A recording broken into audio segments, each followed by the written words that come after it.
Welcome to Public Health Ideas. My name is Sandro Galea. I serve as Dean of School of Public Health at Washington University. Today I have the privilege of speaking with Professor Rodrigo Reis. Professor Reis is a professor at Washington University Brown School of Social Work. He's also an investigator at the Prevention Research Center here. We're going to be discussing his recent paper in Lancet Public Health called City Mobility Patterns During the COVID-19 Pandemic, Analysis of a Global Natural Experiment. Rodrigo, welcome. Let's talk for a second about the paper. Where did the paper come from? What's the genesis of the study? Well, first, COVID has really affected our lives, as you all know, in many ways. But one way that it has affected our lives is through changing mobility patterns in cities. The policies were implemented, the way the cities dealt on restricting movement, sort of was a unique opportunity to do a natural experiment at a global scale. So that's one. The second is obviously this group of people, we are working this intersection between public health, planning, and transportation. So it was, in many ways, a great opportunity for us to examine the impacts of the pandemic in city mobility. So you used Apple's mobility trends reports for the study, which I must admit I did not know about until I read your study. So tell us about these reports and what data do they bring about? So Apple and other companies, they put together during COVID a platform with data, open data access, where we can actually track movement across cities, across the globe. There was a way to help cities to cope with the implementation of policies and the reaction to COVID. So the Apple data captures the movements you do when you use Apple Maps. So if you have an iPhone, you're tracking where you go, driving or through public transit or walking, it pings the movement. The data is aggregated, is anonymized, so we didn't have privacy concerns. And unfortunately, the data is no longer available. It was available for 2 years, only to track the movements in cities due to the pandemic. So that's what we did. So how do you analyze this urban mobility data? So we downloaded the data, we aggregated data at the city level, and we are able to sort of detangle what is walking, what is public transit use, and what is riding any vehicle. And so we were able to match the data to the cities that we had completed data, 296 cities across the globe. Obviously, there are limitations with that, as we know. Not everybody uses an iPhone. In the low-income countries, in low-income communities, they don't have as much access to mobile technology sometimes. So that's how we did at the beginning. So we tracked the data, we spatial mapped the data as well, and then we tested hypotheses of if the cities implemented policies that restricted to mobility and cities that did not implement those policies, did we see any effect? So that's what we did. Lead us to what you found. What are the conclusions? How did COVID change urban mobility patterns? Well, there are quite a few. It's a lot of information to digest in the paper. I know it's a big paper, but there are key findings. One, obviously, as expected, the mobility patterns declined at the beginning. They bounced back, but they did not bounce back the same way in all cities. Cities that were more or less dense, they had different patterns of recovery, of mobility patterns, where cities that were less dense, walking and driving recovered faster than cities that were more dense.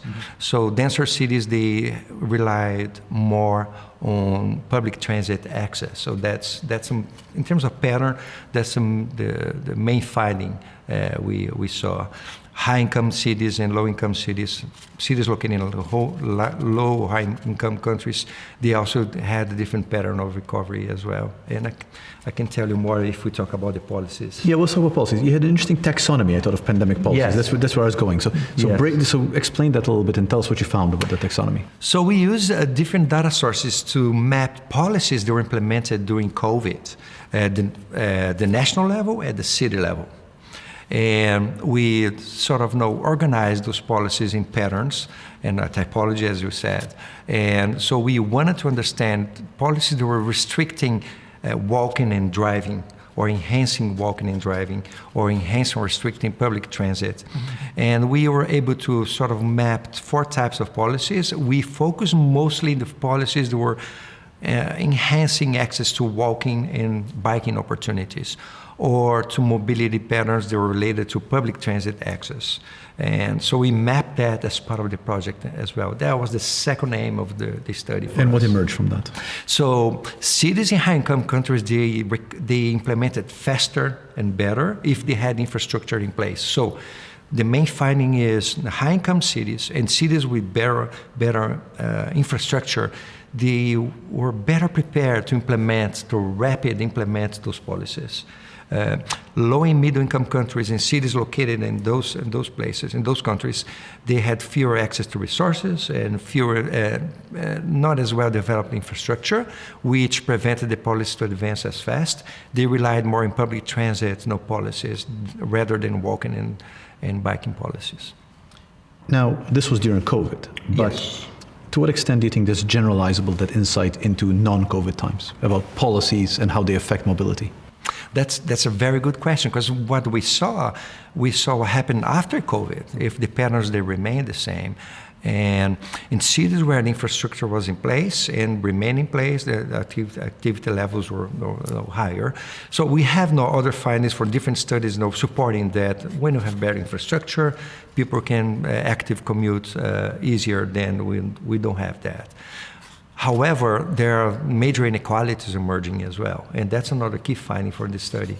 So inequalities were very pronounced, where cities were less equipped or less prepared. In low and middle income countries, they did not implement as fast.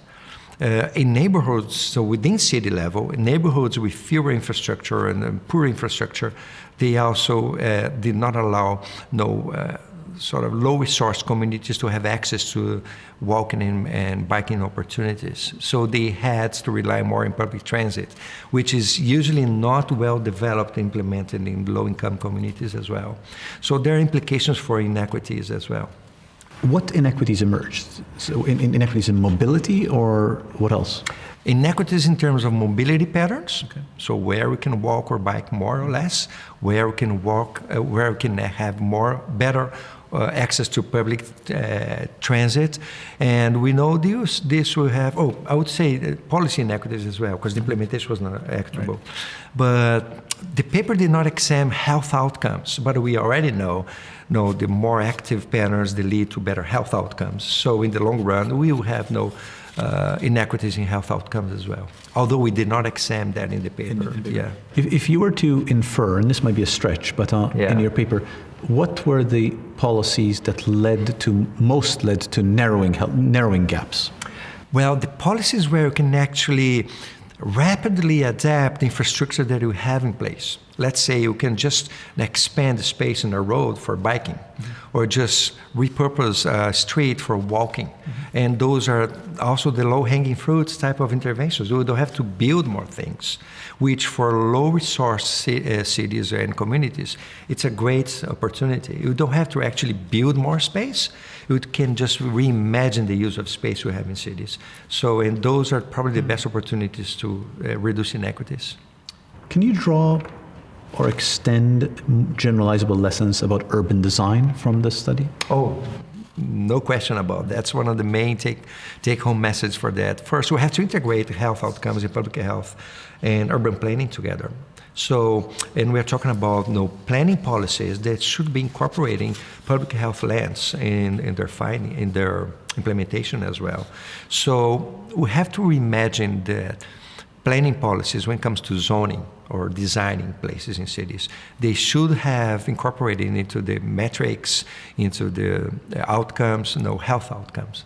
So that's a good lesson for us in public health, which is very cutting edge, right? Now we have integrated policies that can multi-solve simultaneously health outcomes, transportation outcomes, housing outcomes, all integrated. And going back to many things that you actually mentioned many times, going back to the roots, we have to change the foundations of the health issues we have, zoning, planning, where we live and what do we do in our lives. Last question, a bit of a departure.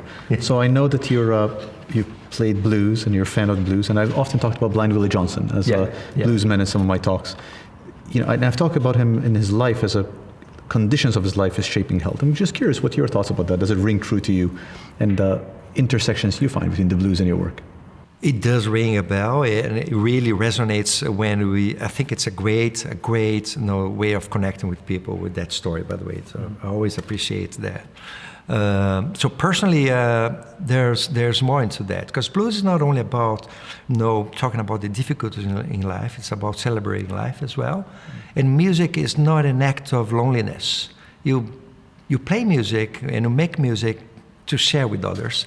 And public health is a collective act. It's not a single act. So it resonates with what I do, because you play music because it's a collective work. And that's what we do in public health. It's collective, it's not individual.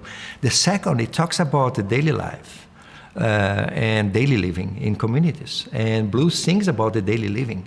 And that's what we do in public health. We talk about daily living and solving daily living issues and making people allowing people to have better lives. I might extend some of those blues lessons to my writing. Thank you. Thank you for the work you do. Thank you for being here, and thank you for joining the conversation. Thank you, Sandro. Thank you so much.